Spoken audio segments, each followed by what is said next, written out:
Item number 12, proposed resolution number 2025-107, commending PDEA 10, Misamis Oriental Provincial Office and the PNP City Intelligence Unit for successfully conducting on October 22, 2025, a bypass operation at Limkitkay parking lot. I was there when the arrest was made.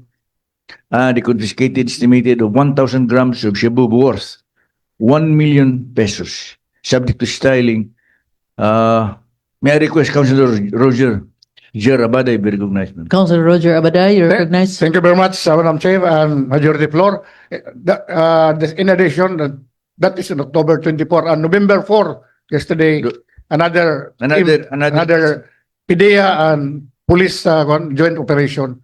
The confiscation, subject for styling, the confiscation of 115 million worth of shabu, 17 kilograms. Sige na, move. Motion.